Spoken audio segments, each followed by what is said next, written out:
The Young and the Restless spoilers Saturdays full November 1st, 2025. The days at Genoa City were never truly quiet, and even when the air seemed still, there was always a storm brewing just beneath its polished surface. The corridors of the Abbott mansion echoed with restrained panic that morning, a tension carried by the sound of hurried footsteps and voices laced with frustration. Kyle Abbott returned home to find his parents in the middle of a crisis, their faces reflecting the kind of anxiety that only a threat from Victor Newman could bring. His arrival was unplanned but timely, as if fate itself had pulled him back just when the Abbott family was about to be shaken to its core. Jack's expression carried the unmistakable weight of betrayal, while Diane's calm facade was cracking under the strain of what she knew might destroy everything their family had worked to rebuild. The mention of Kane Ashby's name only deepened the unease, but when Jack uttered the words that it was Victor behind it all, the air seemed to thicken with dread. Victor Newman was not a man to pick fights without purpose. If he was involved, then the stakes were much higher than anyone wanted to admit. Kyle listened as his parents laid out the details of what they had discovered, the warning from Kane that someone had stolen the Abbott family's groundbreaking AI software. It wasn't just another corporate secret, it was the heart of Jabot's future, the crown jewel of their innovation, something capable of transforming the beauty industry and beyond. Kyle felt a surge of guilt wash over him, a sharp reminder of how far he had drifted from the company since moving to Los Angeles. He realized, in that instant, that while he had been distracted by personal ambitions and relationships, the ground beneath his family had been shifting in dangerous ways. He knew how critical that AI project was. It represented years of research, millions of dollars in investment, and the kind of technological leap that could make or break Jabot's position in the global market. The thought of it falling into enemy hands was unthinkable. Jack paced back and forth, his anger barely contained. The rivalry between the Abbotts and the Newmans had always been a volatile one, but this was something different. It wasn't just about pride or competition, this was about survival. If Victor had indeed managed to get his hands on Jabot's AI, it would allow Newman Enterprises to dominate the industry entirely, leaving Jabot crippled and humiliated. Diane's voice trembled slightly as she admitted they had their suspicions about how the data was stolen, but what truly haunted her was the possibility that someone from within might have been involved. Betrayal from an outsider was one thing, betrayal from inside the family or company would be catastrophic. Kyle clenched his fists, his mind racing with possibilities, his thoughts flashing back to names and faces that might have had access to the files. The realization that he might have trusted someone who betrayed them gnawed at his conscience. Jack, ever the strategist, refused to be cornered. Even in the face of this potential disaster, his mind was already spinning, searching for a way to turn the situation to his advantage. He declared that if Victor wanted a war, then he would give him one, on his own terms. It was not bluster but a cold, calculated resolve, the kind of determination that had defined Jack Abbott throughout decades of battles with Victor. He would confront Victor head-on, not as a victim but as an equal ready to fight back. As he prepared to leave, Kyle and Diane could only watch, both filled with a growing fear that Jack's pride might push him too far this time. Diane tried to reassure herself that Jack knew what he was doing, but deep down she feared that once again, the feud between their families would consume everything. After Jack's departure, Kyle sat with Diane and finally allowed himself to exhale. The chaos had momentarily settled, but the uncertainty remained. He began recounting everything that had happened during his time in Los Angeles, the business meetings, the partnerships, and the subtle undercurrents of competition he had noticed even there. It dawned on him that someone might have been watching, waiting for the perfect opportunity to strike. The world of corporate espionage had always been ruthless, but this time it felt personal. Diane, still protective of her son despite all their history, listened closely, realizing that what had begun as a business rivalry was evolving into something far more dangerous. Meanwhile, across town at the Grand Phoenix's luxurious GCAC lounge, Victor Newman was in his element. Calm, composed, and exuding quiet authority, he met with Phyllis Summers, whose smirk told him that their arrangement had reached its most delicate phase. Phyllis, ever the opportunist, had just completed the transfer Victor requested, an exchange that could shift the balance of power in Genoa City's corporate landscape. She relished the satisfaction of being needed by someone as powerful as Victor, even if she knew deep down that alliances with him always came at a cost. Victor's approval was like a currency in this world, one that could open doors, or destroy reputations, with a single word. He praised her for her efficiency, acknowledging that she had once again proven herself indispensable. But Phyllis was not content with praise alone. She wanted something tangible, something that would remind the world she was more than just a pawn in the games of men like Victor and Jack.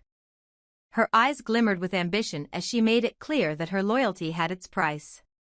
She wanted to be rewarded. Not just financially, but emotionally, symbolically. She wanted validation, power, and perhaps even revenge on those who had doubted her. Victor, ever perceptive, recognized the hunger in her expression. He had seen it before in countless allies who believed they could outplay him. What Phyllis didn't realize, however, was that Victor had already begun positioning her as a key player in his broader plan to outmaneuver the Abbotts. Their partnership was convenient, but temporary. He respected her cunning but never trusted anyone completely. That was his secret to survival. Just as the tension between them reached a charged silence, the sound of approaching footsteps broke the moment. Billy Abbott appeared, his confident stride cutting through the atmosphere like a blade. His timing, as always, was impeccable, an uncanny mix of mischief and calculation. Billy had a plan of his own, one that involved both Phyllis and Victor, though neither knew exactly how far he was willing to go. He offered Phyllis a proposition that was both daring and tempting, an opportunity that would test her loyalty and ambition at the same time. Billy had always been reckless, but this time his recklessness carried a strange kind of clarity. He understood the battlefield he was stepping onto. Billy's arrival changed the dynamic instantly.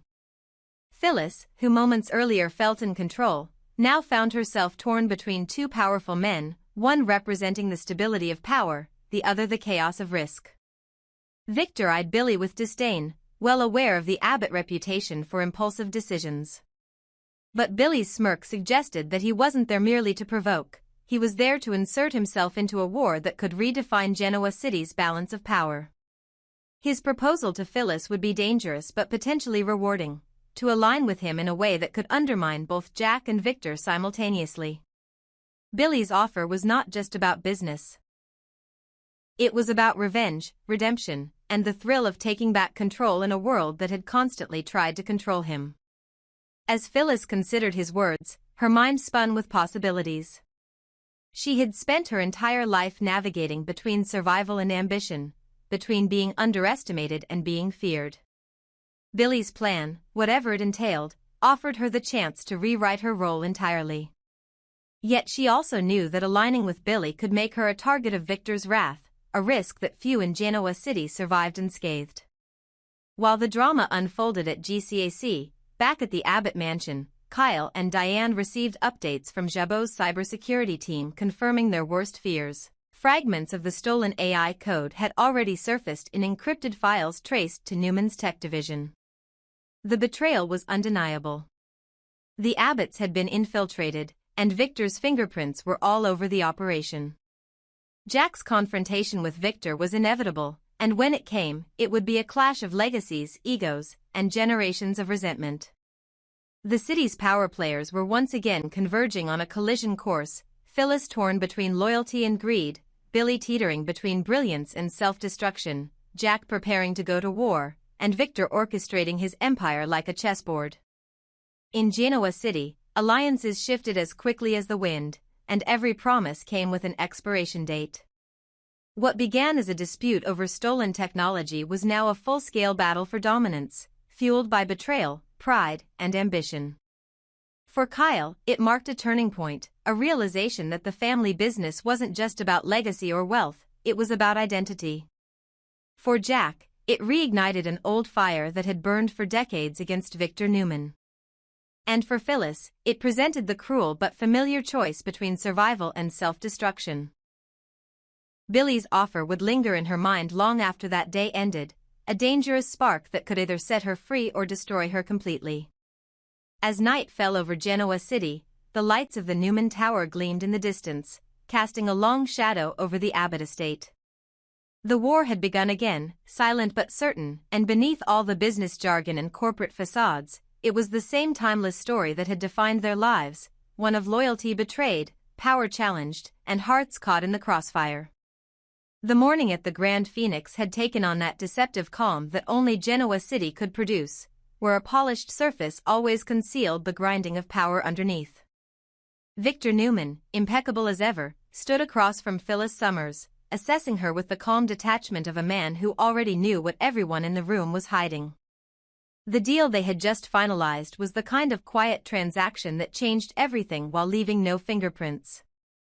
Phyllis wore satisfaction like perfume, expensive, intoxicating, and faintly dangerous, but Victor's sharp gaze told her that nothing escaped his scrutiny. The arrival of Billy Abbott, however, disrupted the fragile equilibrium in an instant. His smirk carried the reckless charm that always preceded chaos. When Victor asked if he made a habit of inserting himself into conversations where he wasn't invited, Billy only leaned closer, his tone laced with mischief. He reminded Victor what day it was, Halloween, and added with biting sarcasm that perhaps the great Victor Newman should be hurrying back to his crypt before sunrise. The jab landed, sharp enough to earn a flicker of irritation in Victor's otherwise stone-carved expression. But before the tension could explode, Michael Baldwin arrived, as if summoned by fate itself, offering Victor an elegant escape under the pretense of urgent legal business. Victor's exit was slow and deliberate, his glance lingering on Phyllis as if to remind her that every favor came with a price to be paid later. Once Victor was gone, the air in the lounge felt different, lighter but far more dangerous. Billy slid into the seat across from Phyllis with the casual arrogance of a man who enjoyed poking sleeping giants just to see them wake. Phyllis, visibly irritated, demanded to know what he wanted, but Billy ignored her, scanning the menu with deliberate insolence as if he owned the place. The tension between them was electric, forged from years of shared history, rivalry, romance, betrayal, and the peculiar intimacy that comes from knowing exactly how to hurt someone. She told him to leave, insisting she had no need for company, least of all his, but Billy's persistence only deepened. He accused her of dancing too close to Victor, of becoming the kind of person she once despised. She countered with a cutting remark about Abbott Communications, ridiculing his latest business endeavor as nothing more than another impulsive distraction. But beneath the sarcasm, there was curiosity. Billy Abbott didn't crash breakfasts without reason, and Phyllis knew that when he showed up like this, trouble was never far behind. Billy's grin didn't falter. He told her that at least he was moving forward, unlike her, still clinging to the edges of other people's empires, playing dangerous games for temporary security. Phyllis, never one to accept condescension, leaned in and informed him that she had bigger plans than anyone in Genoa City could imagine. She wasn't a pawn in anyone's strategy, she was writing her own. Yet Billy could see through the veneer. He'd known Phyllis long enough to recognize when she was deflecting. He challenged her, hinting that her big plans might just involve hitching her wagon to Victor's ironclad carriage. His voice carried the teasing cruelty of someone who wanted to provoke a confession without outright asking for one. When she denied it, he pressed harder, demanding she look him in the eye and swear she wasn't working with Victor. Her denial came quickly, but her hesitation, barely a second, was enough to confirm what Billy already suspected. He'd heard the rumors directly from Kane Ashby, whose warning about the stolen AI software had set off alarms across the corporate landscape. Billy leaned back, letting the weight of his words hang in the air as he revealed what Kane had told him. The Abbott family's proprietary artificial intelligence program had been stolen, and the evidence pointed toward Newman Enterprises. The coincidence was too sharp, the timing too precise, and Billy was certain Phyllis had a role in it, whether as an accomplice or as an unwitting pawn in Victor's grand design. Phyllis scoffed, dismissing the accusation as absurd, but the flicker of tension in her eyes betrayed her unease. She was too seasoned to show fear, yet Billy's persistence scraped against something raw inside her. Sensing that pressing further might only push her away, Billy changed tactics. He shifted the conversation from accusation to opportunity. He admitted that he wasn't there merely to expose her, he needed her help. His voice softened, but the urgency beneath it was unmistakable. He explained that Victor was preparing to crush Jabot once and for all, and if that happened, everyone connected to the Abbotts, including Phyllis, would eventually fall victim to the fallout.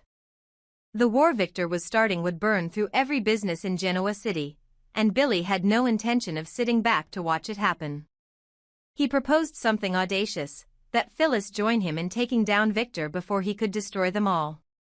It wasn't just a plea, it was a challenge, an invitation to reclaim the fire that once made her dangerous and unstoppable. Phyllis hesitated, torn between suspicion and temptation. She knew Billy's brand of chaos too well. Aligning with him meant stepping into a storm with no guarantee of survival. Yet, there was a strange thrill in the idea. For all her alliances and betrayals, no one understood her like Billy did. He didn't moralize or judge, he matched her cunning blow for blow. He offered her something Victor never could, the illusion of choice. When he told her to name her price, he wasn't joking. Billy Abbott knew that every alliance in Genoa City was transactional, every favor measured in leverage and risk. Outside the lounge, the city moved as if unaware that another power shift was already in motion. But inside, the invisible threads of manipulation were tightening. Victor, now with Michael Baldwin at his side, was orchestrating a legal maneuver designed to legitimize his hold over the stolen AI code.